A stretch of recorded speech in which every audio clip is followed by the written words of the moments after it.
nwanne m chemakara gị niile, o nwanne m chemakara gị niile, nwunye dị m dị njọ niile, ngwere kuru mmiri m ga-enye nwa niile, ọsị m kwụọ ya ụgwọ mmiri mmiri nwa niile, eje m ịchụ iyi ọsị m echula iyi niile, eje m ịchụ ọba ọsị m echula ọba niile, isiri gịnị niile, eze ọba niile, mmiri gboro agbụgba goro n'eluigwe niile.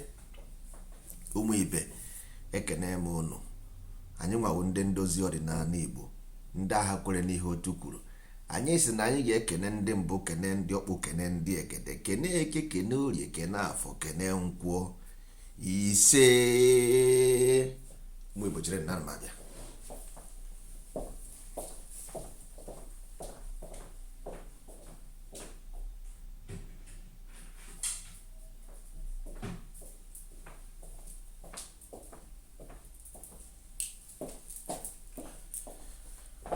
Asị m ka nche weta nkarị ala m nke gosi na m akarịgo ala, akarịgo m ihe nkịtị.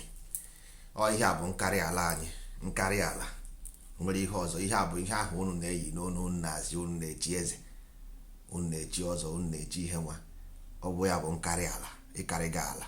Mana ị ka na-eme arụ, ịkarịgo arụ, ị na-akarịgo arụ, ị na-eme na arụ. Onye bụ nsị ka ijiji na-eso. Ụmụ ibe, okwu anyị ga-ewetara unu tata bụ maka ihe unu na-akpọ winning and losing. Winning and losing bụ just one coin of two sides.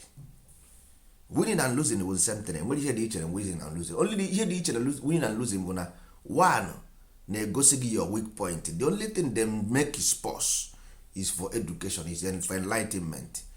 Ọwụ na iluzuo ihe ọ na-egosi na your weak point that side ebe iluzuru, because a na-agba match ma a na-agba netere.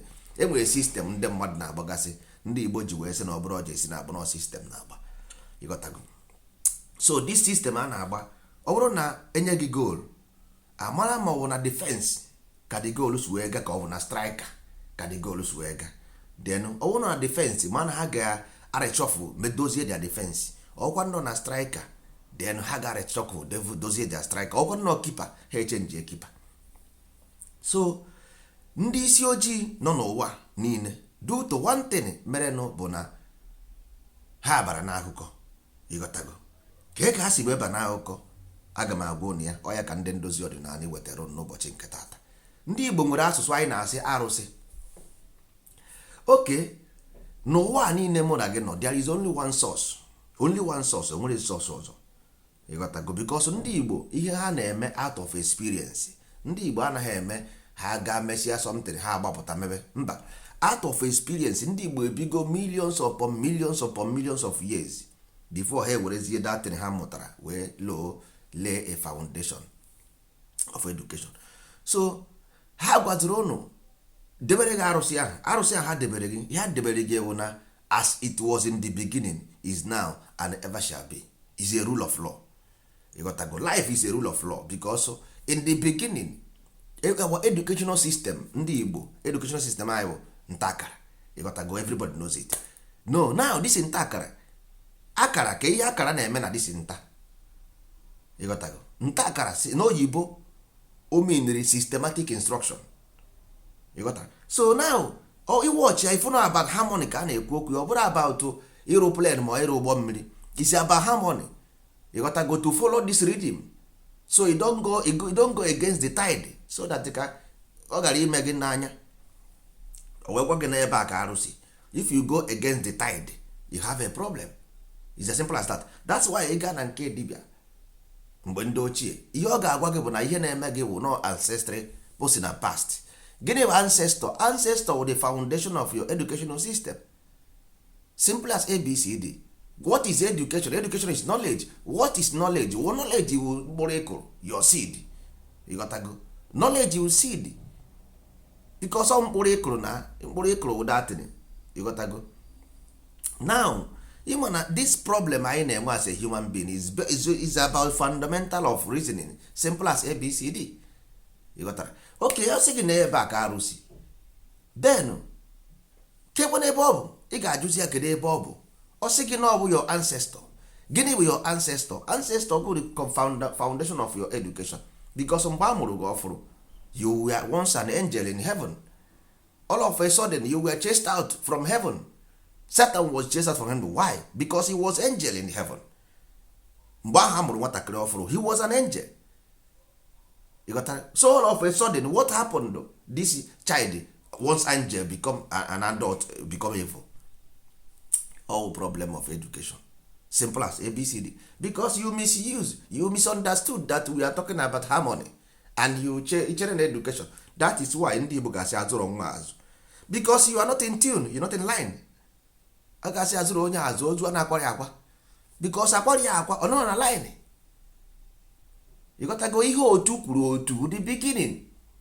Harmony will unified become one with the universe. That is the foundation of our educational system. So ọ bụrụ na enweghị destiny nwanne there is no how o nwere ka ihe ga-esi adịrị gị mma beginning mmiri siri isi gbarụọ because enweghị education about life. You don't have. Ọ bụrụ if you like you walk till thy kingdom come your work and everything will be useless. Ọ bụrụ na for example our present day ndị be anyị si na ha bụ ndị Igbo kedu ihe ị naghị emetọ unu na-azụ ahịa azụta ego ịghọtago. So that means if you are still crying that means there is something lacking in the bottom less of your heart. There is something you need, not money. Ọ bụrụ na iji dị ego you dominate the commerce, you dominate banking system, you dominate educational system, but yet you are not okay. That means that education need change, need something in it. You gotta go. Because if you understand that nwa mụrụ amụ your child simple knowledge, because if you have a child not knowledge you have a problem because your body is full of memory. This memory once ị mụrụ nwa you are giving out this memory to the public, to the universe, to the society, because as na ihe onye nwere ka ọ ga-enye. You want to donate something for us. So now ka njuzi unu these people na our land anyị nwere amụrọba, anyị nwere unknown government, anyị nwere kidnappers, anyị nwere ọwụ ndị Indian ka ọwụ ndị China. Ọkwa somebody seed with that thing. Ọkwa mmadụ mụrụ ihe akwa mmadụ nyụrụ ihe a na-esi ọ mmadụ nyụrụ ya na. So you didn't give us knowledge, you gave us evil. Ọ mmadụ mụrụ those things na-eme all those politicians ha na-ezu oshi, ha na-agba ama, ha na-egwu wayo, ha na-eri ego, ha dị corrupt. Ọkwa mmadụ mụrụ ha. Yes, somebody gave birth to them. So how come do they choose evil? How come? Because in the beginning there was evil. Always there will be. Because but evil needs time. O nwere age. Evil nwere age. Once you correct that thing from the beginning, onu ha na age of evil or evil. Mana ọ bụrụ na ji aha pụpụte itinyere ya arụrụ, they no control all the behavior. Ihe ọjọọ ha na.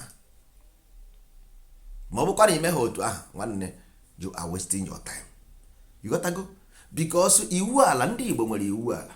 You gotta. So ndị Igbo nwere iwu ala. This iwu ala with universal law. So as it was in the beginning is now ever shall be. That's why the people tell you constitution you don't change it. Because here replicate they want, even though some of them get it wrong because how the fundamental of ihe ha na-akọ. Constitution means constitution of the universe. That's why they always tell you don't change it. You can only add on it based on development, based on evolution. But to that fundamental old one, you don't change it. Ndị ghọtakwara ihe a na-eme o. Mana ndị na-aghọta ihe a na-eme want to be guys, past guys. You gotta go. They will want to be at the end of the day. They will suffer till thy kingdom come. Nwanne, onweghị ihe nọ n'ụwa. You can just imagine yourself. Look at sun. Negodo anyanwụ anya n'elu, na anya n'elu ifu anyanwụ. Na-anya n'elu ifu ọnwa, na-anya n'elu ifu kpakpando. Go to the ocean and see the ocean. Go to the volcano, go to the hurricane, go to all this earthquake, see them, and you ask yourself, if I am 9 months in my mother's womb, then I was given birth, amụgo kedu isi ihe my mission? Amụrụ m ka ntaba afụ ka m zube ori, ka m bụrụ slave, ka m bụrụ hard labor man? Kedu kwen the purpose of giving birth to me in this life? That question you must ask yourself before you begin to reason. Simple as ABCD. Ịjụọ onwe gị ka ihe mere mmadụ ji anwụ anwụ, mortal death. Ịjụgodo onwe gị, ọwụ na mmadụ anaghị anwụ anwụ, ịma ha na ihe ọjọọ ga-adị ss. Ịma ha na enwere some people ga-eme ọwụ nọ because of na o buru egbe pụọ ka o jee oshi, na nwere ike ịgbagbu ya, ọ gaghị ejezi dị oshi. Ịma ha na enwere some people ga-eburu moto nwụsịa mmanya chọọ ka ha nya moto, mara na consequence of that thing the bad, o nwere ike igbu ya, ọ gaghị anya the thing. O nwere some many things ọnwụ na-ebrotect. You got to go. So all those things, if you check is here, ịmara na there is something else in this mission than ihe anyị na-eche ya. You got to go. Onwe akwụkwọ bread wasn't created by nature. You got to, how come anyị werezi akwụkwọ bread hiri isi as if no, without it nothing will happen? Building house ị na-afụkwa ordinary sand. Ordinary sand, you are happy to take sand and mold sand and make it block doye isi na ịkpatara ego n'ihe non destiny your journey. You just minimize your faculty. You just limit your faculty. Simple, because of this block edoro gba paint color, were color gbaa ya.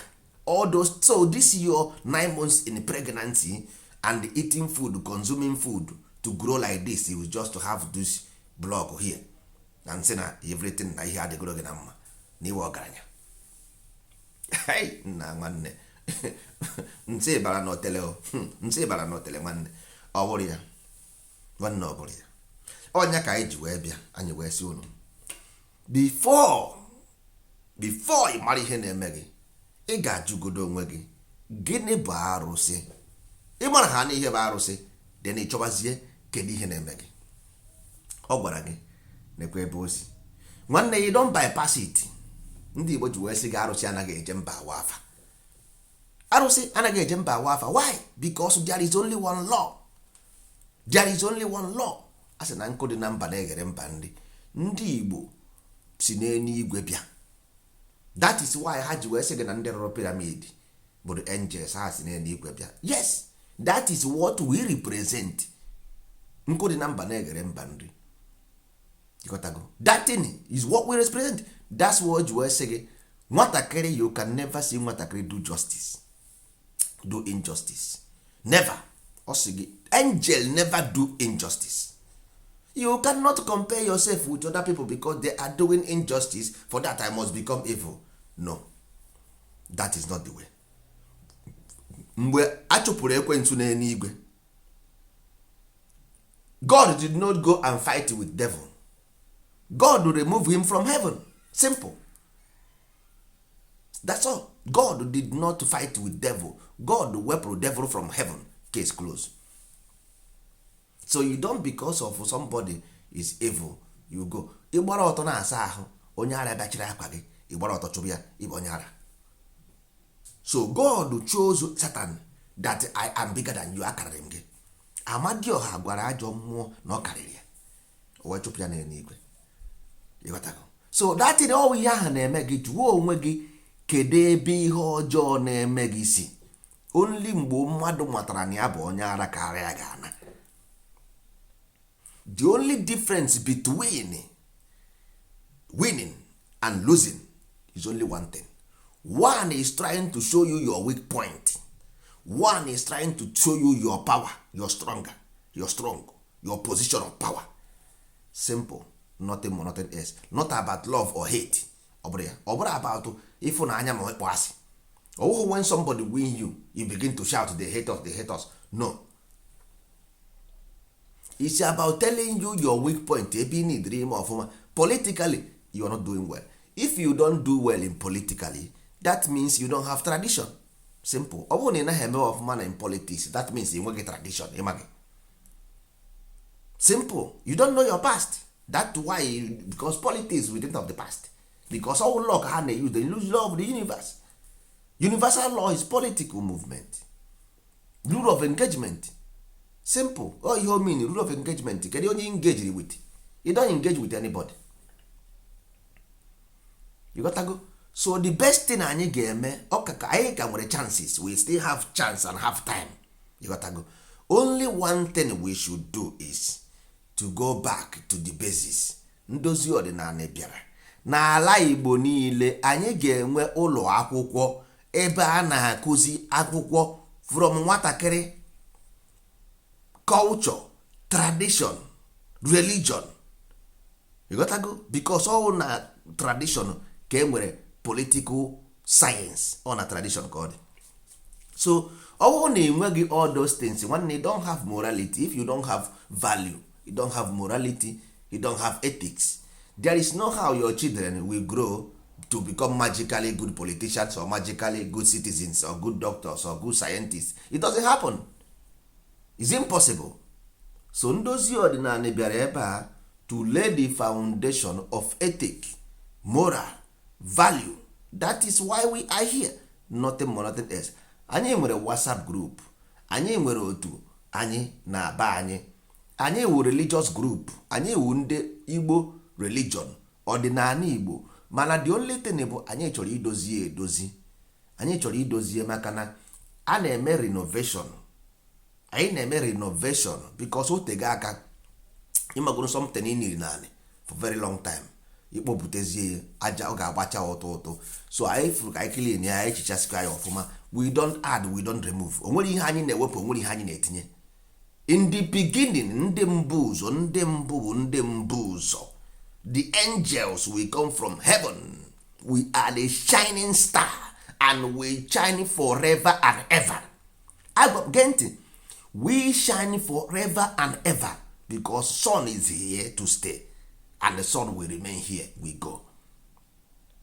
You got to go. So even after we go, ọdịnala Igbo will still remain because ọ bụrụ anyị nwa wetara ya. Anyị ejosoro bịa banye na moto, anyị ruo na bus stop anyị arịtuo, ndị ọzọ abanye na moto, ha ruo na bus stop ha arịtuo, ndị ọzọ abanye na moto. That's all. You got to go.